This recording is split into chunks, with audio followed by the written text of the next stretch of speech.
ছিল না, তখন ছিলে তুমি। যখন আবার কেউ রবে না, তখন রবে তুমি। তাই তো সবার আগে খুঁজি গো তোমারে, হৃদয় জুড়ে তোমারে প্রেম দাও প্রভু আমারে। হৃদয় জুড়ে রাসূলের প্রেম দাও প্রভু আমারে। কোনো সময় আমি যেন, কোনো সময় আমি যেন ভুলি না তোমারে। হৃদয় জুড়ে তোমারে প্রেম দাও প্রভু আমারে। হৃদয় জুড়ে রাসূলের প্রেম দাও প্রভু আমারে। বলুন আমিন। ইকতারাবা লিন্নাসি হিসাবুহুম ওয়া হুম ফি গাফলাতিম মুরিদুন। মানুষের হিসাব নিকাশের পালা খুব নিকটে হয়ে গেছে, খুব সন্নিকটে তাদের হিসাব নিকাশের দিন হয়ে গেছে। ওহুম গফলাতিম মুরিদুন, এতদা সত্ত্বেও তারা গাফেল অবস্থায় রয়েছে। বলুন নাউজুবিল্লাহ। এটা কার কথা? আল্লাহর কথা। আপনাকে আমাকে আল্লাহ রাব্বুল আলামিন এই পৃথিবীতে কিছু সময়ের জন্য, কিছু দিনের জন্য পাঠিয়েছেন, ঠিক কিনা বলেন? আল্লাহ নিজে আপনাকে আমাকে জানান দিয়েছেন, ওয়ামা খলাকতুল জিন্না ওয়াল ইনসা ইল্লা লিয়াবুদুন। অবশ্যই আমি জিন জাতি এবং মানুষ জাতিকে একমাত্র আমার ইবাদত করার জন্য, আমার দাসত্ব করার জন্য এই পৃথিবীতে আমি তাদেরকে পাঠিয়েছি। সুবহানাল্লাহ। প্রিয় হাজিরিন, আমি আপনাদের সামনে যে বিষয়টা আলোচনা করব, আল্লাহ তাআলা আপনাকে আমাকে এই পৃথিবীতে পাঠিয়েছেন আল্লাহর দাসত্ব করার জন্য, গোলামি করার জন্য, ঠিক কিনা বলেন? গোলামি বলতে আমরা মনে করি শুধু নামাজ পড়লাম, ঠিক না? এটা কি আমরা মনে করি যে নামাজ পড়লাম, রোজা রাখলাম, রমজানে সিয়াম পালন করলাম, হজ ফরজ হলে হজ করলাম, যাকাত ফরজ হলে যাকাত দিলাম, এগুলাই মনে হয় আপনার আমার ফরজিয়াত, এটাই মনে হয় দাসত্ব, এটাই মনে হয় আল্লাহর ইবাদত, ঠিক কিনা বলেন? প্রিয় ভাইয়েরা আমার, আমি আপনাদেরকে বলতে যাচ্ছি, এই যে ফরজিয়াত নামাজ, ফরজিয়াত রোজা, ফরজিয়াত হজ, ফরজিয়াত যাকাত, আপনি আমি যা কিছু করি না কেন, এটা অবশ্যই আল্লাহর বিধান, ফরজ কাজ করতে হবে, এটা আল্লাহর দাসত্বর অন্তর্ভুক্ত, ঠিক কিনা বলেন? কিন্তু এর বাইরেও আপনাকে আমাকে কিছু কাজ করতে হবে, ঠিক কিনা বলেন? ওই কাজগুলা যদি, আনুষঙ্গিক কাজগুলা যদি আপনি আমি আদায় করতে না পারে, আমল করতে না পারে, আপনার আমার জীবন বৃথা হয়ে যাবে, ঠিক কিনা বলেন? কারণ সমাজে অনেক ব্যক্তিদেরকে আমরা দেখতে পাই যারা নামাজও পড়ে আবার সুদ খায়, আছে নাকি নাই? রোজাও রাখে, নামাজও পড়ে আবার ঘুষ খায়, আছে নাকি নাই? রোজাও রাখে, নামাজও পড়ে, হজও করে, যাকাতও দেয়, আবার চাঁদাবাজি করে, টেন্ডারবাজি করে, বোনের সম্পদ ঠগায়, বোনকে ঠগায়, ফুফুর সম্পদ আত্মসাৎ করে খায়, আপন ভাতিজা এতিম বড় ভাই মারা গিয়েছে, ছোট ভাই মারা গিয়েছে, ওই ভাইয়ের সন্তানগুলার যে সম্পদ রয়েছে ওই সম্পদগুলা আত্মসাৎ করনেওয়ালা ব্যক্তি পৃথিবীতে আছে নাকি নাই? আসেনি? শর্ষিনা দরবারে পীরের মুরিদ, বানিয়াপাড়া দরবারে পীরের মুরিদ, চরমনায়ের দরবারের পীরের মুরিদ, হক্কানি সিলসিলার পীর মাশায়েখের দরবারে গিয়া মুরিদ হয়, বৎসরে একবার, দুইবার, তিনবার গিয়া হাজিরা দেয়, আছে নাকি নাই? সব ঠিকঠাক, তাবলিগে যায়, এক চিল্লা দেয়, দুই চিল্লা দেয়, তিন চিল্লা দেয়, নামাজ পড়তে পড়তে কপালের মধ্যে বড় এক দাগ পড়াই ফেলে, এরকম ব্যক্তি আছে নাকি নাই? ওই নামাজি ব্যক্তি, হাজির সাহেব, মুসল্লি ব্যক্তি, সেও দেখা যায় গোপনে গোপনে সুদ খায়, ঘুষ খায়, পরকে ঠগায়, অন্যকে ঠগায়, প্রতিবেশীর উপর অত্যাচার করে, আত্মীয় স্বজনের উপর অত্যাচার করে, জুলুম করে, ব্যবসার মধ্যে ওজনে কম দেয়, মিথ্যা কসম খেয়ে, মিথ্যার আশ্রয় নিয়ে ব্যবসা বাণিজ্য করতে গিয়ে মাল বেচা কেনা করে, এরকম সমাজে মুসলমান আছে নাকি নাই? আছে নাকি নাই? সুদের বিষয়ে অনেক ওয়াজ শুনেছি, ঘুষের বিষয়ে ওয়াজ শুনেছি, হালাল হারামের বিষয়ে অনেক ওয়াজ শুনেছি, আব্বা আম্মার খেদমতের বিষয়ে অনেক ওয়াজ শুনেছি, দ্বীনি ইলম অর্জন করার বিষয়ে অনেক ওয়াজ শুনেছি, পর্দার বিষয়ে অনেক ওয়াজ শুনেছি। কিন্তু আমি আপনাদের সামনে আজকে ভিন্ন একটি টপিক, একটি বিষয় নিয়ে আলোচনা করব। যে আলোচনাটা হলো, আমরা অনেক মানুষ রয়েছে সারাদিন 5 ওয়াক্ত নামাজ পড়েছি, হয়তোবা কোরআন তেলাওয়াতও করেছি, সালাম কালাম দিয়েছি, দান খয়রাত করেছি, কিন্তু একটা কাজ করি নাই। ওই কাজটাকে বলবো? যদিও নামাজ পড়েছেন 5 ওয়াক্ত, যদিও আজকে সারা দিনে 500 টাকা দান করেছেন, 10 টাকা দান করেছেন, 100 টাকা দান করেছেন, 50 টাকা দান করেছেন, যদিও সকাল হোক, সন্ধ্যায় হোক, দুপুরে হোক কোরআন তেলাওয়াত করেছেন, যদিও সারা দিনে অনেক সত্য কথা বলেছেন, ভালো কাজ করেছেন, ভালো উপদেশ দিয়েছেন, কিন্তু একটা গুরুত্বপূর্ণ কাজ করেন নাই। যে কাজটা না করার কারণে আল্লাহ তাআলা আপনার উপর রাগ করেন। বলুন নাউজুবিল্লাহ। ওই কাজটা কি জানেন? এই যে 2টা হাত, এটা কি 2টা হাত? এই 2টা হাত আল্লাহ কি জন্য দিয়েছেন? শুধু কি আমরা আমাদের প্রয়োজনে ব্যবহার করব? যে মাল বেচাকেনা করতে গিয়ে হাত লাগে, গোসল করতে গেলে হাত লাগে, ওয়াশরুমে পানি ব্যবহার করতে গেলে হাত লাগে, যে কোনো খাবার খেতে গেলে হাত লাগে।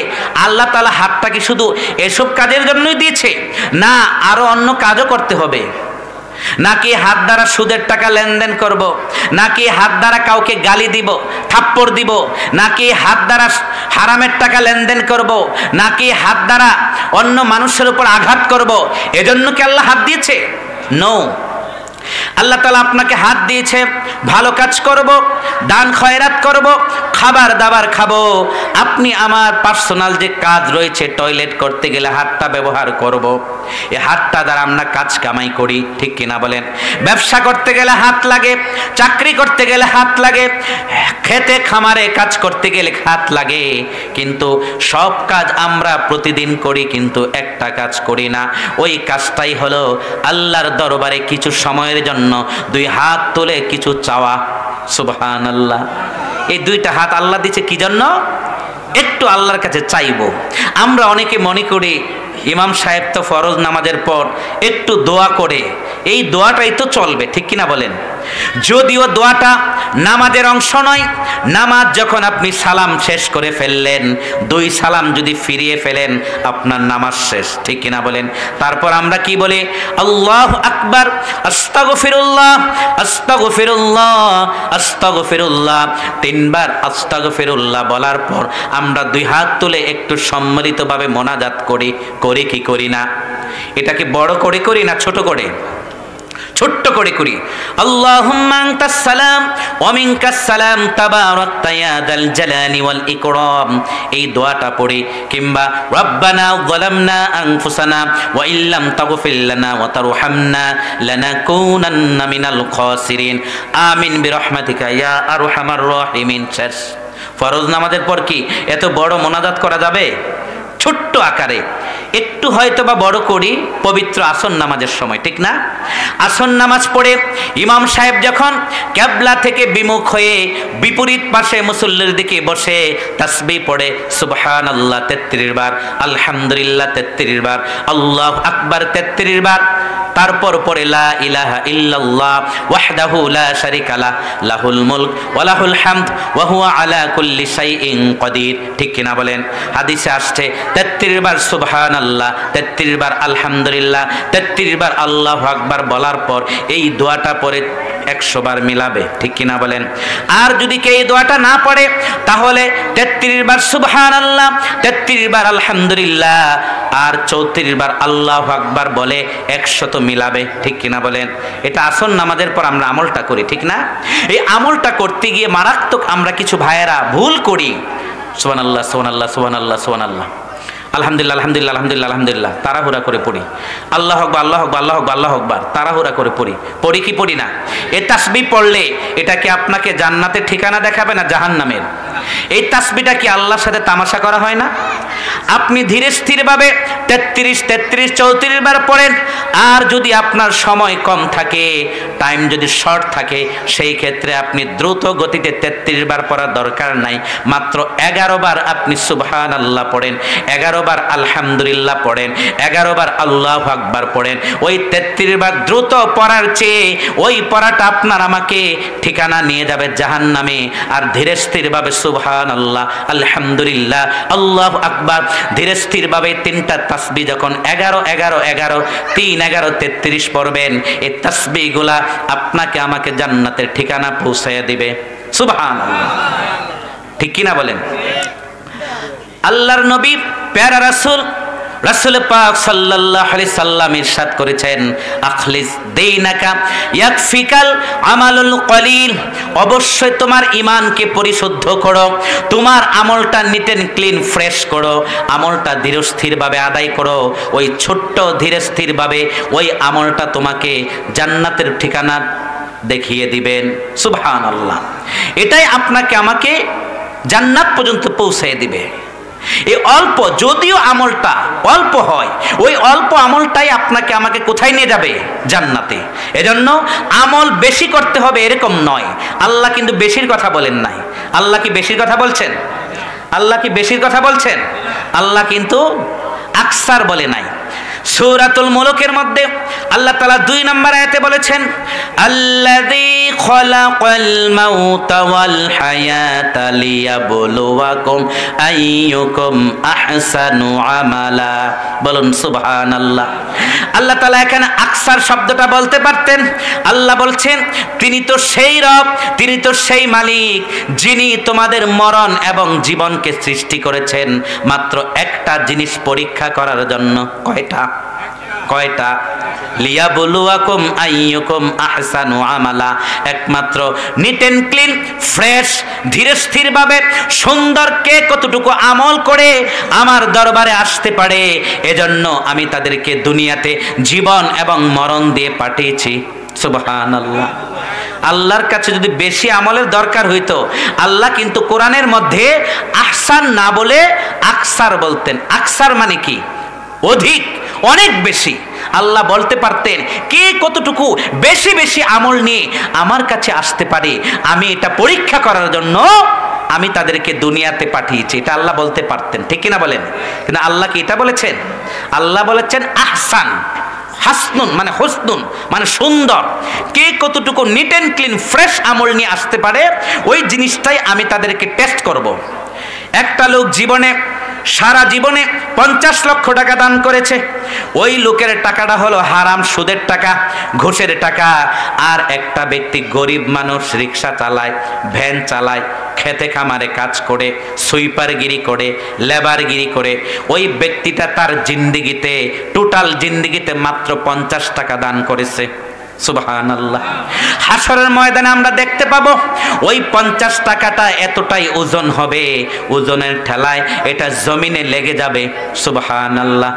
আর যিনি 50 লক্ষ টাকা, 5 লক্ষ টাকা, 10 লক্ষ টাকা দান করেছেন, ওই ব্যক্তিটার টাকার মধ্যে হারাম থাকার কারণে, ঘুষের টাকার কারণে, সুদের টাকার কারণে, রিয়াযুক্ত আমলের কারণে মানুষকে দেখানোর জন্য দান খয়রাত করেছে, মানুষকে দেখানোর জন্য মাহফিল করেছে, মানুষকে দেখানোর জন্য সেলিব্রিটি বক্তাকে এনে মাহফিল করেছে, মানুষকে দেখানোর জন্য মেহমানদারি করেছে, মানুষকে দেখানোর জন্য মসজিদের সভাপতি হয়ে 1000 টাকা দিছে প্রত্যেক মাসে।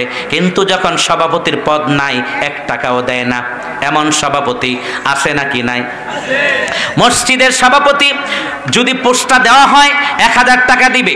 মাহফিলের সভাপতির যদি পোস্টটা দেওয়া হয় 10,000 50,000 টাকা দিবে। আর যদি মাহফিলের সভাপতির পোস্টের মধ্যে জনক ব্যক্তির নামকে দেওয়া না হয়, ওই ব্যক্তি 1 টাকাও দেবে না, বরঞ্চ মাহফিল বাধা দেওয়ার চেষ্টা করে। এরকম কালপ্রিট নর্দমার কীট সমাজে আমাদের মধ্যে আছে নাকি নাই? এজন্যই যিনি 5 লক্ষ 10 লক্ষ 50 লক্ষ টাকা দান করেছেন, ওই ব্যক্তির আমলনামায় যে 50 লক্ষ টাকা, এটা আল্লাহর কাছে তুলার নেই একবারে ভেনিশ হয়ে যাবে। বলুন নাউজুবিল্লাহ। মানে একটা টাকাও আল্লাহর কাছে কবুল হয় নাই, এজন্য তার এটার কোনো বেনিফিট পাবে না। আর যে ব্যক্তি হালাল টাকা একমাত্র আল্লাহ সন্তুষ্টর জন্য টোটাল জিন্দেগিতে মাত্র 10 টাকা 20 টাকা 50 100 টাকা 500 টাকা দান করেছেন টোটাল লাইফে, ওই ব্যক্তির টাকাটা আল্লাহর দরবারে কবুল হয়ে গেছে। সুবহানাল্লাহ। তো এটা এজন্য বললাম যে আল্লাহ তাআলা দুনিয়াতে পাঠিয়েছে আপনাকে আমাকে একটা মাত্র পরীক্ষা করার জন্য, যে আমরা কে কতটুকু উত্তম আমল নিয়ে আসতে পারে, ঠিক কিনা বলেন? সম্মানিত হাজিরিন, যে কথাটুকু বলতে চেয়েছিলাম যে আল্লাহ আপনাকে আমাকে পাঠিয়েছে দাসত্ব করার জন্য। আর দাসত্ব বলতে আমরা বুঝি নামাজ কালাম ইত্যাদি, কিন্তু আমরা এটা জানি না যে দোয়া করা এটাও যে একটা জরুরি ইবাদত, ঠিক কিনা বলেন? কারণ আল্লাহ তাআলা সূরাতুল মুমিনের মধ্যে 60 নম্বর আয়াত আল্লাহ তাআলা চমৎকার আপনাকে আমাকে একটি মেসেজ দিয়েছেন। আল্লাহ রাব্বুল আলামিন বলেছেন, ওয়া ক্বালা রাব্বুকুম উদউনি আস্তাজিব লাকুম ইন্নাল্লাযীনা ইস্তাকবিরুনা আন ইবাদাতি সায়াদখুলুনা জাহান্নাম দাখিরিন। বলুন নাউযুবিল্লাহ। আল্লাহ রাব্বুল আলামিন বলছেন, ওয়া ক্বালা রাব্বুকুম উদউনি আস্তাজিব লাকুম। হে বন্ধু আমার, আপনি আপনার গুনাহগার উম্মতদেরকে জানিয়ে দেন, অবশ্যই তোমাদের রব তোমাদেরকে ডিক্লার দিয়েছেন, অর্ডার দিয়েছেন, উদউনি আস্তাজিব লাকুম, তোমরা আল্লাহকে ডাকো। কাকে ডাকো? কাকে ডাকো? আল্লাহকে ডাকো। ডাকো বলতে আল্লাহ আল্লাহ আল্লাহ ডাকলাম এই ডাকা নয়, অর্থাৎ আল্লাহর কাছে তোমরা চাও। চাইতে গেলে হাত দরকার আছে নাকি নাই? আপনি কাজ করতে গেলে হাত লাগে, টাকা চাইতে গেলে হাত লাগে, ভিক্ষা চাইতে গেলে হাত লাগে, খাইতে গেলে হাত লাগে, কাজ করতে গেলে হাত লাগে, সব কিছুতে হাত লাগে। কিন্তু সব কাজে আমরা হাতটা ব্যবহার করি, কিন্তু আল্লাহর কাছে চাইতে গেলে আমরা হাতটা ব্যবহার করি না। মনে করি ফরজ নামাজের পর ইমাম সাহেবের সাথে হাত উঠিয়ে মোনাজাত করেছি, এটাই চলবে, ঠিক কিনা বলেন? অথচ আল্লাহ বলছেন, উদউনি আস্তাজিব লাকুম, তোমরা আমার কাছে চাও। চাওয়ার মতো যদি তোমরা চাইতে পারো, অবশ্যই আমি আল্লাহ তোমাদের ডাকে সাড়া দেব। সুবহানাল্লাহ। চাওয়ার মতো চাইতে হবে, ঠিক কিনা বলেন? এই যে দুইটা হাত দিয়েছেন, এই দুইটা হাত দ্বারা আল্লাহর কাছে চাইলে কি ফাজিলত, কি গুরুত্ব আমি আপনাদেরকে একটু শেয়ার করার চেষ্টা করব ইনশাআল্লাহ। আর যদি না চান, এটার কি যে একটা ফিডব্যাক, এটার কি যে একটা আপনার অকল্যাণ, কি ক্ষতি, এটাও সংক্ষিপ্ত আপনাদেরকে বলার চেষ্টা করব ইনশাআল্লাহ। সম্মানিত হাজিরিন, সুনানে তিরমিজির হাদিস, আন আবি হুরায়রা রাদিয়াল্লাহু তাআলা আনহু ক্বালা রাসূলুল্লাহ সাল্লাল্লাহু আলাইহি সাল্লাম, প্রিয় নবীর সাহাবী হযরত আবু হুরায়রা রাদিয়াল্লাহু তাআলা আনহু থেকে হাদিসটি বর্ণিত। তিনি বলেন, লাইসা শাইউন আকরামা আলাল্লাহি মিনাদ দুআ। বলুন সুবহানাল্লাহ। সুনানে তিরমিজির হাদিস, আল্লাহর নবী বলেছেন, এই পৃথিবীতে যত ভালো কাজ হোক না কেন, যত উত্তম কাজ হোক না কেন, একমাত্র আল্লাহর কাছে সবচাইতে দামি যেই ইবাদতটা, দামি যেই কাজটা, সেটা হলো দোয়া। এই দোয়ার চেয়ে শক্তিশালী, আর এই দোয়ার চেয়ে সম্মানিত, আর এই দোয়ার চেয়ে ফজিলতপূর্ণ এমন কোন পৃথিবীতে ইবাদত নেই যেই ইবাদতটা দোয়াকে ওভারটেক করে উপরে চলে যাবে। সুবহানাল্লাহ। এই দোয়াটা আপনার আমার জীবনটাকে চেঞ্জ করে দিতে পারে।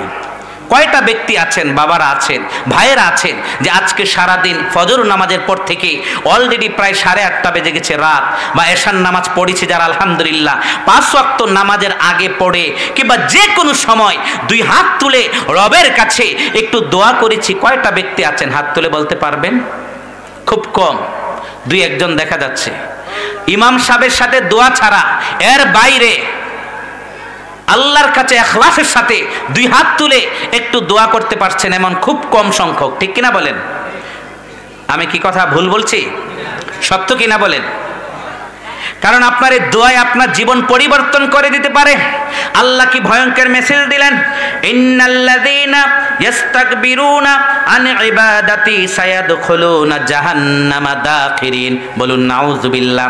আল্লাহ তাআলা ওই আয়াতের সর্বশেষে বলছেন, নিশ্চয়ই যারা অহংকার করে, গর্ব করে যে আমি তো নামাজ পড়লাম, রোজা রাখলাম, হজ করলাম, যাকাত দিলাম, কোরআন তেলাওয়াত করলাম, সব ভালো কাজ করলাম, আল্লাহ নিজেই ওয়াজ করে জানিয়ে দিয়েছেন এই অহংকার বশত যারা আল্লাহর কাছে দুই হাত তুলে দোয়া করতে যারা কৃপণতা করবে, বখিলতা করবে, যারা দোয়া করতে গাফলতি করবে, আল্লাহ তাদের জন্য ভয়ঙ্কর মেসেজ দিলেন, সায়াদখুলুনা জাহান্নামা দাখিরিন।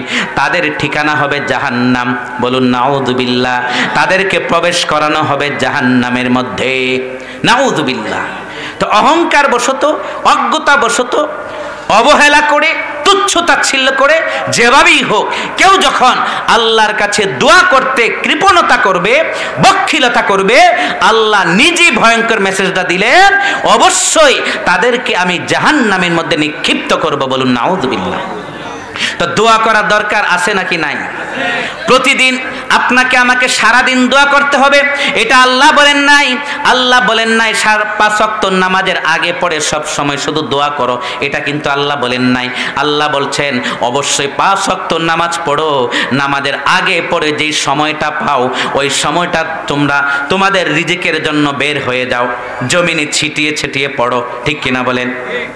ওই কাজের মধ্যেই, ওই সময়ের মধ্যেই আপনাকে আমাকে কিছু সময়ের জন্য, সেটা সারা দিনে কমপক্ষে 2 মিনিট হোক আর 5 মিনিট হোক, দিনে কয় ঘন্টা বলুন তো? 24 ঘন্টা। ঠিক কিনা বলেন? এর মধ্যে ঘুমায় 5 থেকে 6 ঘন্টা, বাদ বাকি 18 থেকে 19 ঘন্টা থাকে, বা 18 ঘন্টা। এই 18 ঘন্টার মধ্যে আমরা কাজ করি, নামাজ পড়ি, ব্যবসা বাণিজ্য করি, নিজের পারিবারিক হাজত ইত্যাদি সব কিছু আমরা মেনটেন করি। ঠিক না? তো এই 18 ঘন্টার মধ্যে আমরা কি মাত্র 2 থেকে 5 মিনিট কিংবা 5 থেকে 2 মিনিট বা 2 থেকে 3 মিনিট আমরা কি নামাজের আগে পড়ে যে কোনো সময়, মহিলারা বাসা বাড়িতে যায় নামাজের পাটিতে বসে দোয়া করবে, পুরুষ মানুষ আমরা যারা আছি আমরা চেষ্টা করব, পৃথিবীতে সবচাইতে উৎকৃষ্ট জায়গা হলো মসজিদ। আহাব্বুল বিলাদি ইলাল্লাহি মাসাজিদুহা। আল্লাহর নিকট সবচাইতে দামি জায়গা হলো মসজিদ। বলুন সুবহানাল্লাহ। অতএব আমরা যখন ফজর নামাজ পড়ি কিংবা জোহর নামাজ পড়ি কিংবা আসর, মাগরিব, এশা, যে কোনো সময় যখনই মসজিদে যাই, নামাজের আগে পড়ে যে কোনো সময় 2টা মিনিট 5টা মিনিট দোয়ার পিছনে আমরা কি সময় দিতে পারবো না? পারবো কিনা বলুন? কারণ আল্লাহ তো নিজেই বলছেন, ওয়াদউনি আস্তাজিব লাকুম। তোমরা আমার কাছে চাও, 2 হাত তুলে ভিক্ষা চাও, আমি তোমাদের হাতটাকে ভরপুর করে দিয়ে দেব। বলুন সুবহানাল্লাহ। তা আমরা কি সেভাবে আল্লাহর কাছে দোয়া করতে পারি? ক্রাইসিস, অভাব, কষ্ট, দুশ্চিন্তা, ডিপ্রেশন কার নাই? প্রত্যেকটা মানুষের আছে। হয়তোবা তার ছেলে আছে, মেয়ে নাই, হয়তোবা তার মেয়ে আছে, ছেলে নাই, হয়তোবা তার ছেলে মেয়ে কিছু নাই, বিয়ে করছে 5 বছর 10 বছর হয়েছে, এটা ক্রাইসিস কিনা বলেন?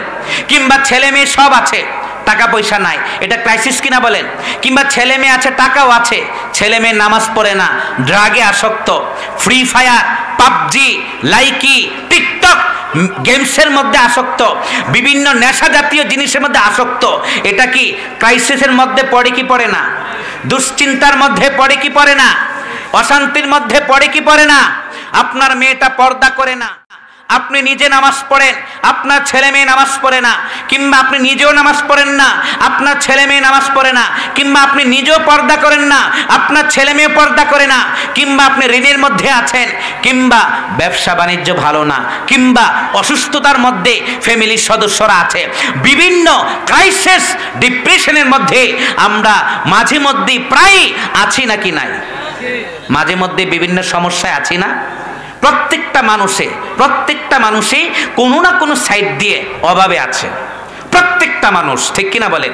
পৃথিবীতে এমন কোনো মানুষ নেই যে মানুষটার টাকারও কোনো অভাব নাই, ছেলে মেয়ের অভাব নাই, কিংবা ছেলে মেয়ে আছে 10টা, 3টা, 4টা, 5টা ছেলে মেয়ে 5 ওয়াক্ত নামাজ পড়ে, 5টা ছেলে মেয়ে পর্দা করে, 5টা ছেলে মেয়ে ড্রাগে আসক্ত একটাও হয় নাই, 5টা ছেলে মেয়ে নিজের বাবার কন্ট্রোলের ভিতরে। এরকম মানুষ, এরকম ফ্যামিলি বাংলাদেশে না পৃথিবীতে নাই, ঠিক কিনা বলেন? কোনো না কোনো সাইড দিয়ে আল্লাহ আমাদেরকে ক্রাইসিসে ফালাই রাখছে। ওই ক্রাইসিসগুলা হালকা করার জন্য, কিংবা ওই ক্রাইসিসগুলা আপনার ডিপ্রেশনগুলা বহন করার জন্য আল্লাহর কাছে 2 হাত তুলে দোয়া করে চাইতে হবে। আল্লাহ, দোয়া করতে হবে এভাবে যে আল্লাহ আমার এই অভাব হয়তোবা দূর করেন, নতুবা আরো অভাব দেন। শর্ত হলো আপনি আমাকে উত্তম ধৈর্য শক্তি দিতে হবে। বলুন সুবহানাল্লাহ। কারণ দোয়া করার পদ্ধতি কিন্তু এটা, কথাটা বুঝেন নাই? আপনাকে দোয়া করতে হবে আল্লাহ হয়তোবা আপনি আমাকে আরো অভাব দেন, ক্রাইসিস দেন, ডিপ্রেশন দেন, সমস্যা নেই, কিন্তু এমন দুশ্চিন্তা, অভাব, ডিপ্রেশন দেন না যে দুশ্চিন্তা ডিপ্রেশনের কারণে আমার ঈমানটা চলে যাবে, আমি অধৈর্য হয়ে যাব, এক পর্যায়ে আপনাকে আমি গালি দেব, এক পর্যায়ে আমি অতিষ্ঠ হয়ে আপনার প্রতি কোনো খারাপ ধারণা এসে যাবে। অর্থাৎ অধৈর্য আমাকে দিয়েন না। আপনি হাজারো বালা মুসিবত দেন, সমস্যা নেই, তবে শর্ত হলো যত মুসিবত দিবেন তার চেয়েও বেশি আপনি আমাকে সাইয়েদানা ইউনূস নবীর মতো ধৈর্য শক্তি দিতে হবে। সুবহানাল্লাহ। আর নতুবা যদি ধৈর্য শক্তি না দেন, আমি দোয়া করতেছি আল্লাহ আপনি আমার ঋণকে হালকা করে দেন, আমার ডিপ্রেশন দূর করে দেন, আমার টেনশন আপনি মুক্ত করে দেন, ঠিক কিনা বলেন?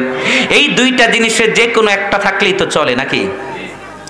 অভাব, দুশ্চিন্তা, ক্রাইসিস এগুলা হয়তো দূর করুক, নতুবা আল্লাহ আরো 10টা অভাব দিক, আরো 10টা দুশ্চিন্তা দিক, কিন্তু আল্লাহর কাছে চেয়ে নিতে হবে যে আল্লাহ আপনি আমাকে উত্তম ধৈর্য শক্তি আরো বেশি বেশি দান করেন। বলুন আমিন।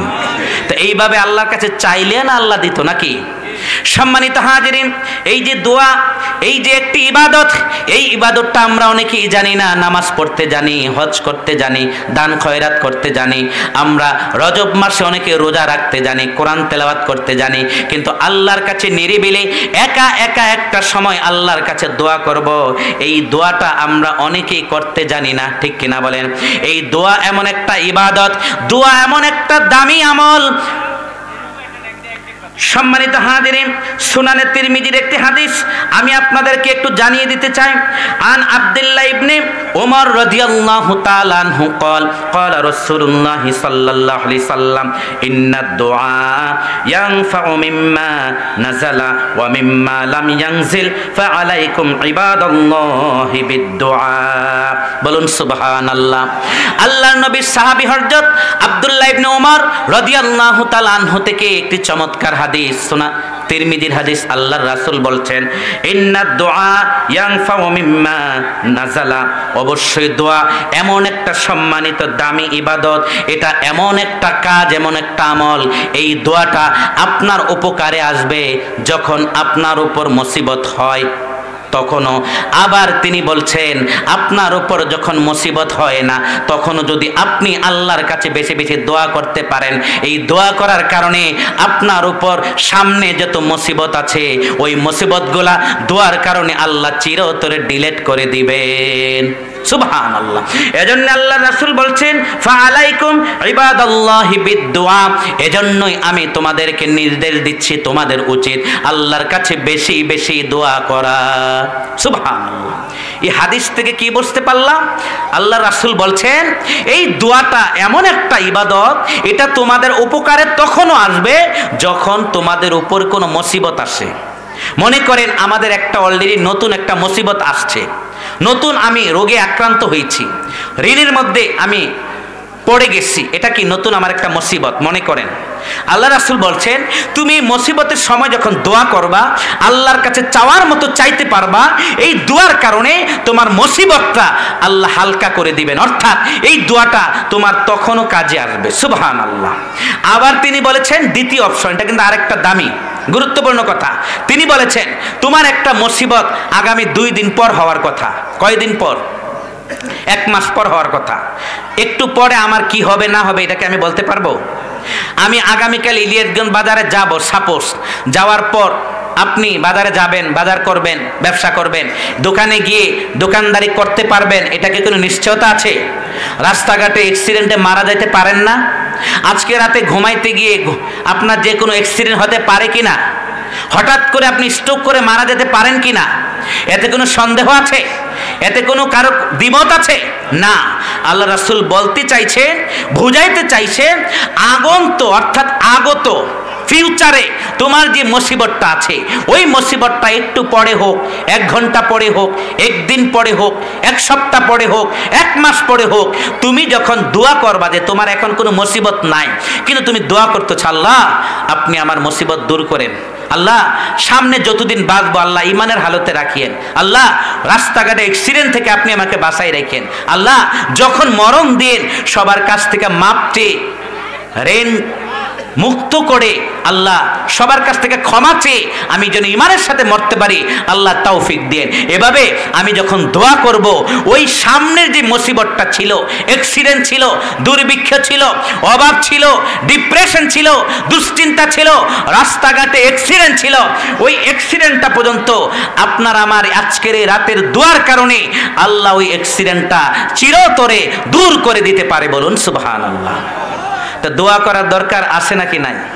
দোয়ার দরকার আছে নাকি নাই?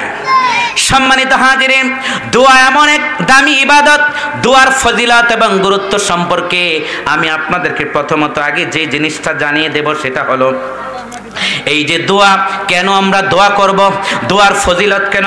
দোয়া হলো যে কোনো আমল, এটা কবুলের একটা দোয়া। অর্থাৎ আমি কোরআন পড়লেন, নামাজ পড়লেন, জিকির করলেন, হজ করলেন, যাকাত দিলেন, রাতের বেলা তাহাজ্জুদ পড়লেন, কিন্তু ইবাদতের পরে আপনি নবীজির উপর দুরূদ শরীফ না পড়ে আপনি দোয়াও করলেন না, ওই ইবাদতটা, আমলটা আপনার বিল্ডিংয়ের ছাদের নিচেই থাকবে। ঠিক কিনা বলেন? কথাটা বুঝতে পারছেন? আপনি সব কাজ করলেন, হ্যাঁ আপনি আজকে মনে করেন মসজিদে জামাতে নামাজ পড়লেন জোহর, আপনার ব্যস্ততার জন্য এখন হয়তো বা আপনি দোয়াটা করতে পারেন নাই, কিন্তু আসরের পরও পারেন নাই, মাগরিবের পরও পারেন নাই, এশারের পরও পারেন নাই, কমপক্ষে ঘুমানোর আগে কিছু সময়ের জন্য হলেও 2 হাত তুলে সূরা ফাতিহা 1 বার, সূরা ইখলাস 3 বার, কয়েকবার দুরূদ শরীফ পড়ে আল্লাহর কাছে যখন দোয়া করবেন, ওই দোয়াটার কারণেই সারা দিন যে ইবাদত করেছেন, নামাজ পড়েছেন, দান খয়রাত করেছেন, এই ইবাদত করার কারণে, দোয়াটা করার কারণে আপনার সারা দিনের প্রত্যেকটা নেক আমলকে যিনি কবুল করে নেবেন তিনি কে? আমরা কি দোয়া করতে পারবো? দোয়া করতে পারবো? এটা আল্লাহর ওয়াদা। আল্লাহ নিজেই বলেছেন, ওয়াকালা রাব্বুকুম উদউনি আস্তাজিব লাকুম।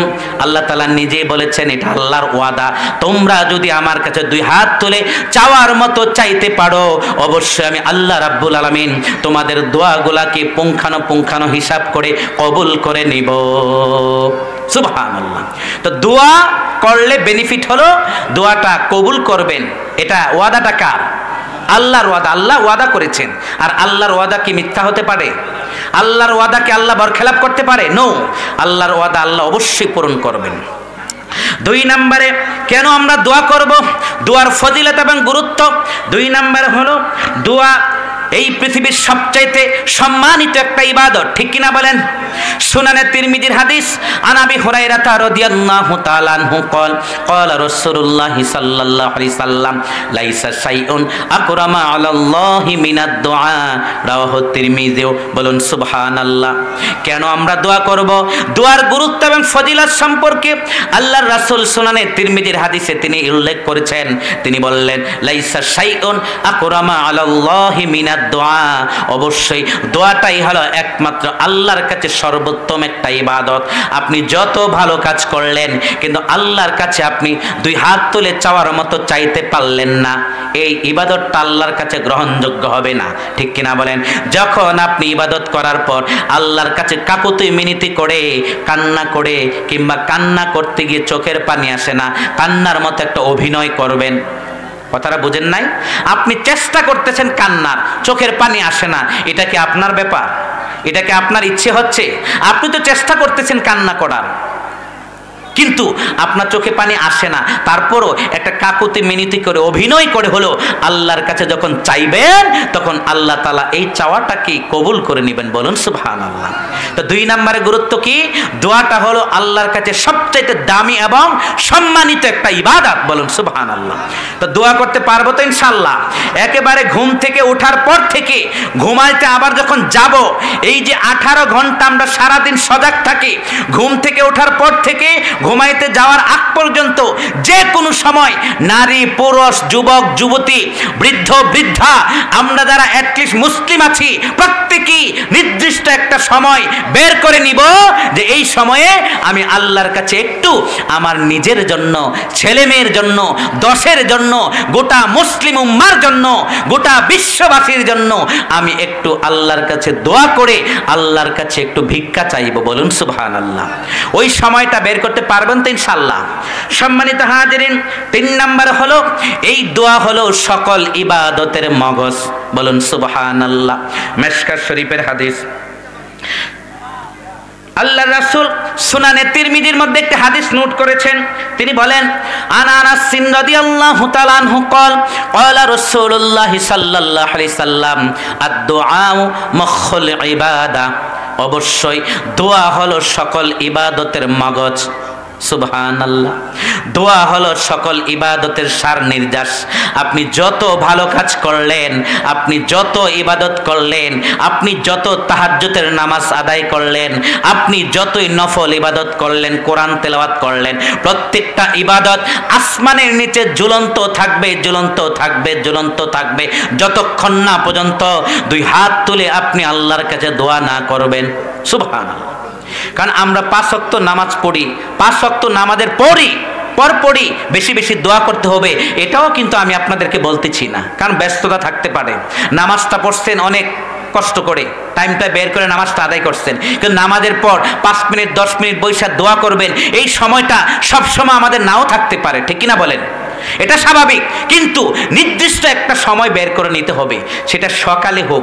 সকালে করলে কিভাবে করবেন? এভাবে আমি আপনাদেরকে ভেঙ্গে ভেঙ্গে বুঝিয়ে যাচ্ছি, তারপরে যদি না বোঝেন এটা আপনাদের ব্যাপার। সকালে যদি দোয়া করেন ফজর নামাজের পর, ফজর নামাজের পর যদি দোয়াটা করেন, সারাদিন হয়তো বা সুযোগ নাও পাইতে পারেন, ঠিক কিনা বলেন?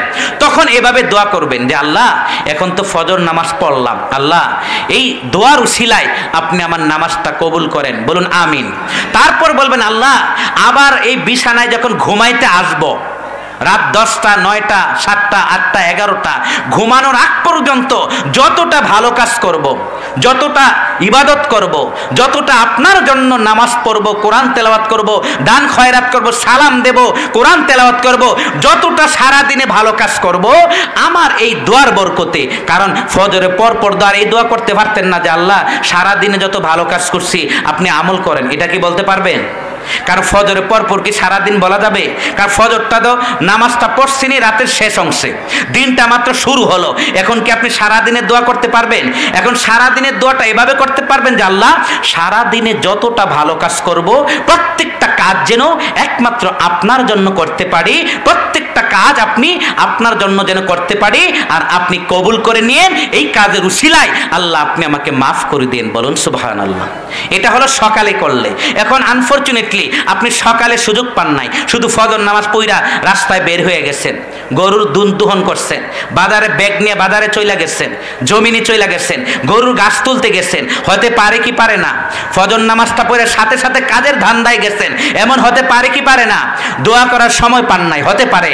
অতএব আমি তাদেরকে বলবো যখন জোহর হবে কিংবা যখন ফ্রি হবেন, সকাল 10টা 11টা 12টা জোহর আসর মাগরিব এশা যখন পারেন সারা দিনে কমপক্ষে একটা সময় হলো আল্লাহর কাছে একটু 2 হাত তুলে আল্লাহর কাছে দোয়া করবেন। বলুন সুবহানাল্লাহ। কারণ আল্লাহ রাসূল বলেছেন আদ-দুআ মুখুল ইবাদা, ইবাদতের সার নির্যাস হলো দোয়া। অতএব দোয়া ছাড়া আপনি যত ভালো কাজ করেন কোনো কাজে আল্লাহর কাছে কি হবে না? গ্র্যান্টেড হবে না, কবুল হবে না। এটা ম্যাক্সিমাম অধিকাংশ এটা আপনার এমন হয়ে থাকে যে আমরা নামাজ পড়ি ইবাদত করি কিন্তু 2 হাত তুলে আল্লাহর কাছে দোয়া করতে জানি না, কৃপণতা করি, ঠিক কিনা বলেন? আর কৃপণতা করলে আল্লাহ নিজেই ভয়ঙ্কর মেসেজ দিলেন যে দোয়া করতে যারা কৃপণতা করবে তাদের ঠিকানা হবে কোথায়? জাহান্নামে। এই যে বাচ্চাটা বলছে, আর কেউ বলে নাই। আলহামদুলিল্লাহ, এই বাচ্চাটা উত্তর দিচ্ছে, বলুন সুবহানাল্লাহ। সম্মানিত হাজিরিন, 4 নম্বরে আমি বলবো কেন আমরা দোয়া করব। 4 নম্বরে ফজিলত হলো, দোয়া হলো উম্মতে মুহাম্মাদের জন্য একটা আলাদা স্পেশাল একটা গুণ, বলুন সুবহানাল্লাহ। কেননা আমাদের পেয়ারা রাসূল, পেয়ারা নবী সারা পৃথিবীতে যত নবী রাসূল এসেছিলেন, কোন নবী রাসূলদের উম্মতদেরকে দোয়া করার জন্য আল্লাহ নির্দেশ দেন নাই। কথাটা বুঝতে পারছেন? পৃথিবীতে যত নবী রাসূল আসছেন, কোন নবী রাসূলকে আল্লাহ তাআলা তার উম্মতদেরকে দোয়া করার পারমিশন দেন নাই। নবী রাসূলদেরকে দিছেন যে তোমরা তোমাদের উম্মতের পক্ষ থেকে দোয়া করো। কথাটা বুঝতে পারছেন? মানে সমস্ত নবী রাসূলদের বলেছিল তারা যেন দোয়া করে, ওনারা যেন দোয়া করে, কিন্তু ওনাদের যে উম্মত ছিল, আমাদেরও তো মানুষ ছিল না? মুসা কালিমুল্লাহ ওনার উম্মত ছিল কিনা? আমাদের তো মানুষ ছিল কিনা? কিন্তু সাইয়েদানা মুসা নবীকে আল্লাহ তাআলা বলেন নাই যে তোমার উম্মতদেরকে দোয়া করতে বলো। সাইয়েদানা মুসা নবীকে বলছে আপনি দোয়া করেন, সাইয়েদানা ইব্রাহিম নবীকে বলছেন আপনি দোয়া করেন, সাইয়েদানা ইসমাইল নবীকে বলছেন আপনি দোয়া করেন, সাইয়েদানা হারুন নবীকে বলছেন আপনি দোয়া করেন, সাইয়েদানা আদম নবীকে বলছেন আপনি দোয়া করেন। কিন্তু আপনার উম্মতদেরকে দোয়া করার জন্য আমি বলি নাই, বরঞ্চ যাদের প্রয়োজন ছিল তারা এসে নবীর কাছে বলতো, হে পয়গম্বর, হে আল্লাহর রাসূল, হে আল্লাহর নবী, আপনি আমাদের পক্ষ থেকে আল্লাহর কাছে দোয়া করেন, বলুন সুবহানাল্লাহ। এটা ছিল ওই নবীদের, ওই নবীর উম্মতদের। আর আপনার আমার কি গুণ দেখছেন? আপনাকে আমাকে, আমাদের নবীকে আল্লাহ কি মর্যাদা দিচ্ছেন? আমার নবীকেও দোয়া করতে বলছেন, আবার আমাদের নবীর উম্মত যারা কিয়ামত পর্যন্ত আসবে প্রত্যেকটা উম্মতদেরকে আল্লাহ নিজে নির্দেশ দিয়েছেন, ওয়াদউনি আস্তাজিব লাকুম, তোমরা আমার কাছে দোয়া করো, আমার কাছে চাও, আমি তোমাদেরকে ডাকে সাড়া দিব, বলুন সুবহানাল্লাহ। তো আমাদের নবীর উম্মত আমরা, আমাদের যে গুণ আর অন্যান্য নবী রাসূলদের উম্মতের গুণ কি এক? কারণ অন্যান্য নবী রাসূলদের উম্মতেরা তারা সরাসরি 2 হাত তুলে আল্লাহর কাছে চাইতে পারেন নাই, তারা নবীকে নিয়ে তারপর একত্রিত তারা চাইতে পারতেন। কিন্তু আমরা নবীকে নিয়ে চাইতে হবে না, আমাদের রাসূল, আমাদের নবী অলরেডি প্রায় 1500 বছর পূর্বে হায়াতুন নবী হিসাবে রওজাতুল আতহারে ঘুমিয়ে আছেন, ঠিক কিনা বলেন? আমরা কি আমাদের নবীকে নিয়ে এখন দোয়া করতে পারবো? কারণ আমাদের নবী হায়াতুন নবী হিসাবে রওজাতুল আতহারে ঘুমিয়ে আছেন, বলুন সুবহানাল্লাহ। কিন্তু আমরা কি এখন দোয়া করতে পারবো না?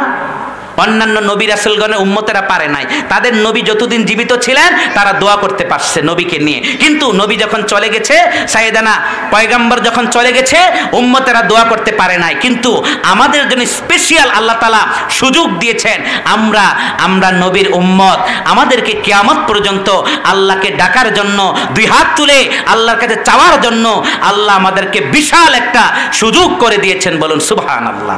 তো এটাও কিন্তু একটা গুরুত্ব, ঠিক কিনা বলেন? সম্মানিত হাজিরিন, 5 নম্বরে দোয়া না করলে আল্লাহ তাআলা লাখ করেন, বলুন নাউযুবিল্লাহ। এই বিষয়ে সুনানে আবু দাউদ শরীফের একটি হাদিস, সুনানে তিরমিজির গুরুত্বপূর্ণ একটি হাদিস, আন আবি হুরায়রা রাদিয়াল্লাহু তাআলা আনহু قال قال রাসূলুল্লাহ সাল্লাল্লাহু আলাইহি সাল্লাম মান লাম ইয়াসআলিল্লাহ ইয়াগদাবু আলাইহি, বলুন নাউযুবিল্লাহ। সুনানে তিরমিজির একটি হাদিস, আল্লাহ রাসূল সাল্লাল্লাহু আলাইহি সাল্লাম ওনার সাহাবী হযরত আবু হুরায়রা রাদিয়াল্লাহু তাআলা আনহু থেকে হাদিস বর্ণিত, তিনি বলেন রাসূল পাক সাল্লাল্লাহু আলাইহি সাল্লাম বলেছেন, যেই ব্যক্তি আল্লাহর কাছে দোয়া করতে বখিলতা করে, কৃপণতা করে, কিংবা 2 হাত তুলে আল্লাহর কাছে চাইতে পারে না, ওই ব্যক্তির উপর আল্লাহ অনেক বেশি রাগান্বিত হন, বলুন নাউযুবিল্লাহ। হাদিসের অর্থটা বুঝছেন? প্রিয় নবী বলেছেন, যেই ব্যক্তি আমার উম্মত আল্লাহর কাছে দোয়া করতে পারে না, দোয়া করতে জানে না, 2 হাত তুলে রবকে ডাকতে জানে না, ওই ব্যক্তির উপর আল্লাহ তাআলা বেশি গুসা করেন, বলুন নাউযুবিল্লাহ। তো দোয়া করা দরকার আছে নাকি নাই? দোয়া করা দরকার আছে নাকি নাই? সম্মানিত হাজিরিন, দোয়া এমন একটা দামি ইবাদত, যেমন আনি নোমান ইবনে বাশির রাদিয়াল্লাহু তাআলা আনহু قال قال رسول الله صلى الله عليه وسلم الدعاء هو العبادة সুম্মা ক্বারাআ ওয়া ক্বালা রাব্বুকুম উদউনি আস্তাজিব লাকুম। বলুন সুবহানাল্লাহ। আমার নবীর প্রিয় সাহাবী হযরত নুমান ইবনে বাশির রাদিয়াল্লাহু তাআলা আনহু থেকে হাদিসটি বর্ণিত। তিনি বলেন, সুনানে তিরমিজি এবং আবু দাউদ শরীফের মধ্যে হাদিসটি আসছে। তিনি বলেন, রাসূল পাক সাল্লাল্লাহু আলাইহি সাল্লাম ইরশাদ করেছেন, আদ-দুআউ হুয়াল ইবাদাহ, দোয়া এটাই হলো একটা দামি ইবাদত, দোয়া এটাই পুরাটাই হলো একটা ইবাদত। আর এরপর তিনি এই আয়াতটুকু উল্লেখ করলেন, এই আয়াতটুকু তিনি তেলাওয়াত করলেন। এই হাদিসের মধ্যে আয়াতটা আসছে, নবীজি বলেছেন দোয়া এটাই হলো একটা দামি ইবাদত, পুরাটাই ইবাদত, একটা দোয়া, দোয়াটাই পুরা ইবাদত। এবং তিনি এই আয়াতটা নাজিল মানে তেলাওয়াত করলেন, ক্বারাআ ওয়া ক্বালা রাব্বুকুম আদউনি আস্তাজিব লাকুম। এরপর আল্লাহর রাসূল এই আয়াতটা তেলাওয়াত করলেন। হে আমার প্রিয় বন্ধু, আপনি আপনার উম্মতদেরকে জানিয়ে দেন, আমার গুনাহগার গোলামদেরকে জানিয়ে দেন, তারা যেন অবশ্যই আমার কাছে বেশি বেশি দুই হাত তুলে তারা যেন আমার কাছে চায়। তারা যখন দুই হাত তুলে আমার কাছে কিছু চাইবে, আমি আল্লাহ অবশ্যই খুশি হয়ে তাদের ডাকে আমি সাড়া দেব। সুবহানাল্লাহ। তো আল্লাহর কাছে চাইলে আল্লাহ খুশি হন, ঠিক কিনা বলেন? আর যদি আপনি আল্লাহর কাছে না চান, আল্লাহর কাছে না চাইলে কি হবে? আল্লাহ খুশি হবেন? আল্লাহ খুশি হবেন? আল্লাহ খুশি হবেন না। এজন্য আল্লাহর কাছে চাওয়ার মতো চাইতে হবে, ঠিক কিনা বলেন? সম্মানিত হাজিরিন, দোয়া এমন একটা দামি ইবাদত। কেন আমরা দোয়া করব? দোয়া হলো মুমিনের একটি হাতিয়ার স্বরূপ, একটা অস্ত্র স্বরূপ। বলুন সুবহানাল্লাহ। মুস্তাদরাকে হাকিমের মধ্যে একটা হাদিস আসছে, বিশ্ববিখ্যাত সাহাবী হযরত আলী রাদিয়াল্লাহু তাআলা আনহু থেকে হাদিসটি বর্ণিত। তিনি বলেন, রাসূল পাক সাল্লাল্লাহু আলাইহি সাল্লাম জবান মোবারকে ইরশাদ করেছেন, আদ-দুআউ সিলাহুল মুমিন ওয়া ইমাদুদ্দিন ওয়া নূরুস সামাওয়াতি ওয়াল আরদ। বলুন সুবহানাল্লাহ। আল্লাহর নবীর জলিলকৃত সাহাবী হযরত আলী রাদিয়াল্লাহু তাআলা আনহু থেকে হাদিসটি বর্ণিত। তিনি বলেন, রাসূল পাক সাল্লাল্লাহু আলাইহি সাল্লাম জবান মোবারকে ইরশাদ করেছেন, আদ-দুআউ সিলাহুল মুমিনিন, দোয়া হলো প্রত্যেকটা মুমিন ব্যক্তির জন্য একটা অস্ত্র স্বরূপ। বলুন আল্লাহু আকবার।